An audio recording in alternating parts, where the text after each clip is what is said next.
Saya akan berkongsi 5 tips untuk kita dapat menjimatkan data kita sepanjang tempoh kawalan perintah berkurung ini. Hai, Assalamualaikum semua dan selamat kembali lagi di YouTube MrFix Gadget.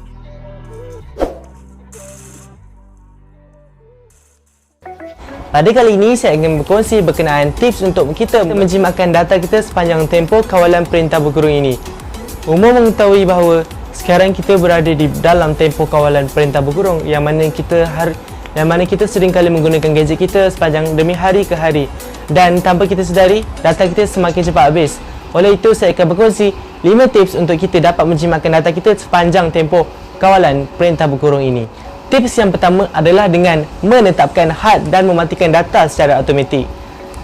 Tips yang kedua daripada saya adalah dengan menghadkan penggunaan aplikasi penstreaman. Aplikasi penstreaman ini merupakan aplikasi YouTube, aplikasi Netflix, aplikasi iFlix ataupun mana-mana yang mananya kita buat penstreaman secara langsung. Dengan menghadkan penggunaan aplikasi penstreaman ini boleh menjimatkan data kita dengan banyak.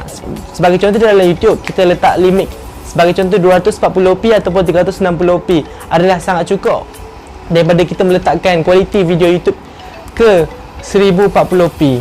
Tips yang ketiga daripada saya adalah dengan mengaktifkan fungsi pengemaskian secara automatik terhadap aplikasi. Sebagai contoh, di aplikasi WhatsApp, janganlah kita menetapkan tetapan kepada memuat turun gambar ataupun video, fail dan sebagainya secara automatik. Hendaklah kita, apabila kita ingin melihat ataupun membuka fail ataupun gambar atau video tersebut, barulah kita memuat turunnya. Tips yang keempat daripada saya adalah dengan mengaktifkan mod penjimatan pada telefon pintar seperti light mode.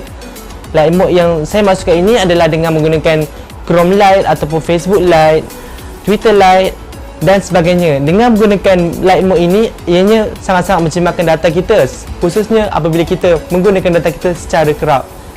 Tips yang terakhir daripada saya ialah jangan lupa untuk memastikan fungsi data kita haruslah dimatikan apabila kita tidak menggunakannya. Sekian sahaja daripada saya. Jika anda berminat untuk melihat berbagai video daripada saya, jangan lupa like, share dan subscribe.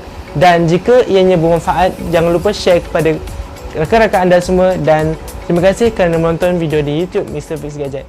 Assalamualaikum.